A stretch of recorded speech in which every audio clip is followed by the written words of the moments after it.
that this started with two teams figuring that they had their long-term answer at quarterback, and now both teams are trying to win in spite of those quarterbacks. Remember, these were the shiny new toys. We were so excited to get Baker Mayfield. Oh, my goodness, we got Carson Wentz. We have to get rid of Nick Foles. Give Carson Wentz $110 million. They were the shiny new toys. You were like walking around like you found a new girl, and then you realized, oh, she really ain't like that. I thought she was the 10, but she might be a 4. And so now, once you realize that, it's like, we better start running this ball.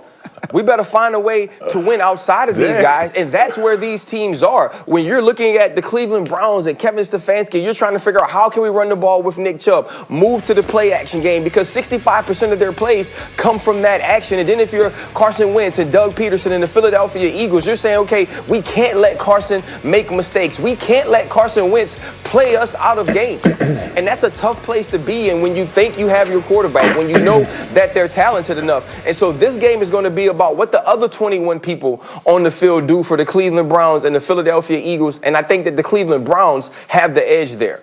Yeah, both teams have questions. The Browns seem to have more other answers. But as you, Mark Sanchez, watch these Eagles play, how much of this is about the quarterback? Well, here's what I don't understand, Greeny. A couple weeks ago, everybody's getting upset at Carson Wentz for extending these plays. He's putting the ball in jeopardy. He's throwing too many interceptions. He's fumbling. You know, he's playing this backyard hero football, okay? So last week, he says, all right, I'm going to go out and say, Uncle, I'm not going to try and make you chicken salad out of chicken crap. Let's make this easy. I'll let my playmakers make plays.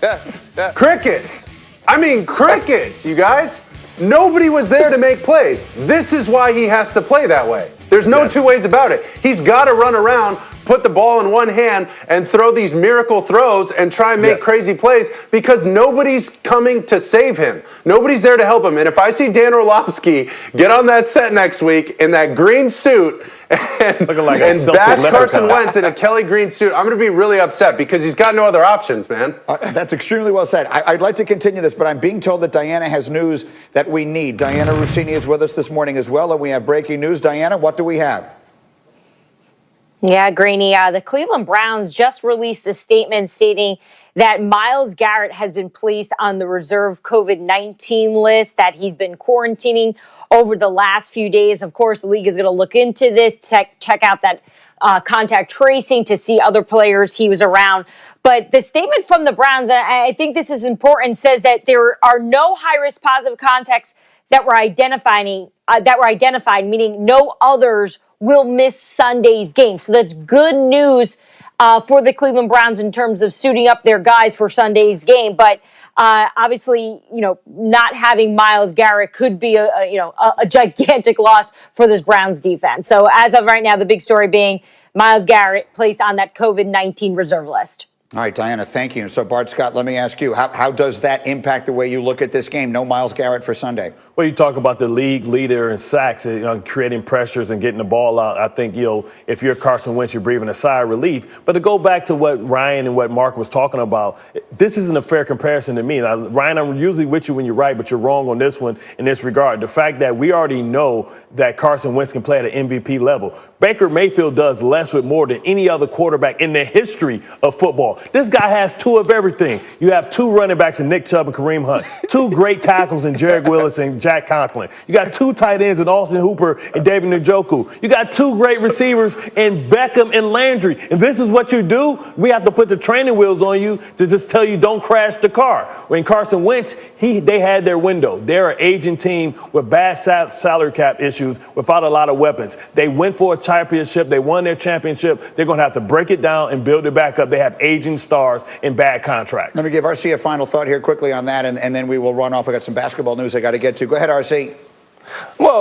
Well, absolutely, Bart. You can say I was wrong when you changed the subject and talk about something else. We were talking about what they were looking like right now. It doesn't matter what's going on around them. Don't hit me with Both facts. of these dudes aren't playing well. And it doesn't matter that if you know Carson Wentz can play at an MVP level, he's not playing at an MVP level right now. And whether it's the injuries around him, bad salary cap, it doesn't matter. When you make $110 million, you're expected to play a certain way. And individually, he's not. And so right now, this game is going to be about the other 21 guys. But if I'm Carson Carson Wentz and they just told me that unicorn, Myles Garrett, isn't playing, I breathed a little sigh of relief and say, you know what? Maybe I can extend some plays. Maybe I can hold on to the ball and play some of this hero ball that the mass slinger was talking about. Don't let facts get in the way of a good story. Leave it there for the moment, but that is obviously significant news. The Browns will be out without one of the best defensive players in the entire sport. Guys, stay with me. More Football Friday as we go. With the big night, Thursday night football, Cardinals and Seahawks. Bart Scott picking up first quarter. Russell Wilson keeping the play alive and finding DK Metcalf. In the words of Roy Jones Jr., y'all must have forgot I started this Mighty Mouse stuff as he finds DK Metcalf in the back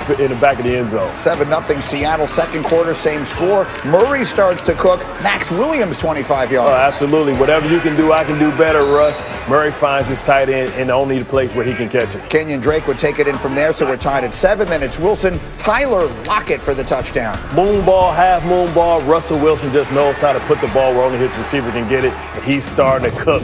Extra point, no good. So it was 13-7. Early fourth, Cards down, 3rd and goal from the 3. Chase Edmonds couldn't be more open. They call this the fadeaway. Just don't drop it. Don't miss the layup.